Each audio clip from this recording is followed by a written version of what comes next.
সবাইকে স্বাগতম জানাই নতুন আরেকটি ব্লগে। এই মুহূর্তে আমরা রয়েছি একটা গ্যাসের খনিতে।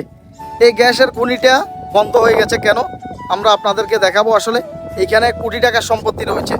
এক সময় এখান দিয়ে গ্যাস তোলা হতো, আজকে এখানে গ্যাস বন্ধ করে দিয়েছে। এই কারণে বর্তমানে বাংলাদেশে গ্যাসের খুব করুণ একটা অবস্থা চলতেছে।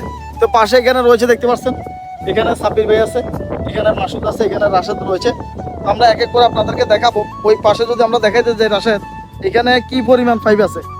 আমার মনে হয় এখানে 1 লক্ষর উপরে পাইপ রয়েছে। মূলত 1 লক্ষ উপরে, 1 লক্ষর উপরে পাইপ আছে নাকি? পরিত্যক্ত অবস্থায় পড়ে রয়েছে। আসলে এটা ফেনী সদরে দলিয়াতে অবস্থিত। হ্যাঁ, এখানে শুনছি নাকি গ্যাসের মুখ পাওয়া গেছে। হ্যাঁ, গ্যাসের মুখ ছিল এখানে। হয়তো কি কারণে বন্ধ হয়েছে, কি আসল বিষয় সেটাও তো আমরা জানি না। তবে এখন বর্তমানে বাংলাদেশের যে পরিস্থিতি সৃষ্টি হয়েছে, গ্যাসের সংকট, যদি আপনারা এক্সপার্টদেরকে নিয়ে আসেন, এখানে গবেষণা চালান, যদি এখান থেকে গ্যাস উত্তোলন করা যায় কিনা, যদি যায় তাহলে আমাদের এই চট্টগ্রাম বিভাগটা মোটামুটি অন্তত গ্যাসের সংকট থেকে মুক্ত হবে।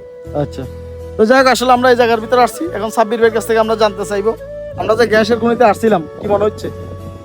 এখান থেকে তো গ্যাস অলরেডি উত্তোলন করার সম্ভাবনা সরকার খতিয়ে দেখার পরে, ওইটা নিশ্চিত হওয়ার পরে যে এখানে এই পাইপগুলো আনা হয়েছে। আচ্ছা, কিন্তু আনার পরে কি কারণে এটার উত্তোলন করা হয় না, অদৃশ্য কারণে, সেটা জানি না।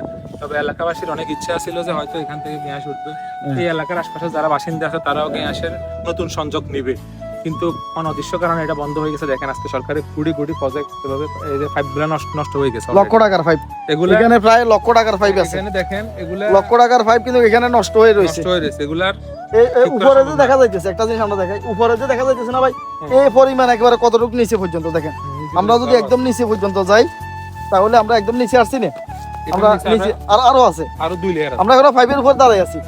এখন আমরা ফাইভের উপর দাঁড়াই আছি, তাহলে এখান থেকে কতগুলো থাক এখানে রয়েছে, দেখতে পাচ্ছেন কতগুলো থাক এখানে দেখা যাইতেছে। এখান দিয়ে আরো পুরাটা এই যে পাইপ দেখা যাইতেছে, গাছেরটা পারে লাশ মাথা পর্যন্ত, একদম একেবারে লাশ পাতা পর্যন্ত। আমরা একটু দিকে যাচ্ছি, একটু আসেন। এর সাইডে বড় বড় কিছু এখানে পাইপ আছে, একদম বড় বড়। ওই পাইপগুলো যদি দেখাই আরো অবাক হয়ে যাবেন যে এখান দিয়ে গ্যাস তোলার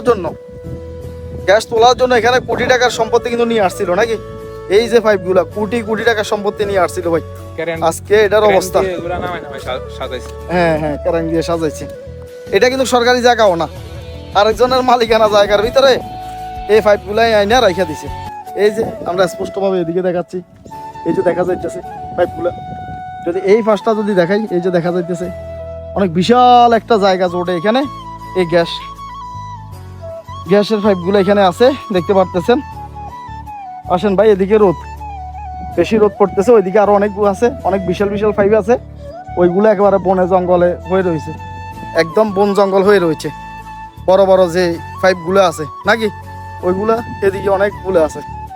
তো সরকার যদি ইচ্ছে করে আসলে এখান থেকে গ্যাস আবার তুলতে পারে, এখানে যে মুখটা আছে সেটা আবার পুনরায় চালু করতে পারে, তাহলে বাংলাদেশে যে বর্তমানে গ্যাসের একটা সমস্যা চলতেছে, গ্যাসের একটা ক্রাইসিস চলতেছে, সেই ক্রাইসিসটা আর আশা করি থাকবে না। এই যে ক্রাইসিসটা আশা করতেছি আর থাকবে না। কি অবস্থা, গ্যাসের খনি আইলাম, বাংলাদেশে তো গ্যাসের তো সমস্যার সমাধান হইতেছে না। আর সমস্যার সমাধান হতে আগে শুনতাম নাকি গ্যাস একটা চলে গেলে ইন্ডিয়ারে দিয়ে দিয়েছে। ইন্ডিয়া তো বর্তমানে তো ইন্ডিয়া তো এখন তো বর্তমানে তো ইন্ডিয়া তো নিয়ে যাচ্ছে না। তো গ্যাসের সংকট হবে কেন? আগে শুনতাম কি ইন্ডিয়া নিয়ে যাইতেছে। হ্যাঁ, নিয়ে যাচ্ছে, কত ইন্ডিয়ারে সব দিয়ে দিচ্ছে। এই জন্য গ্যাসের সংকট বাংলাদেশের মানুষের হোকামারা দিয়ে ইন্ডিয়ারে দিলেছে। এখন বর্তমানে তো ইন্ডিয়া যাচ্ছে না, তো আমরা কেন আজকে 3-4 দিন 5 দিন পর্যন্ত হোকামারা খাচ্ছি? আসলে এটাও যুক্তি আছে কথাটার ভিতরে।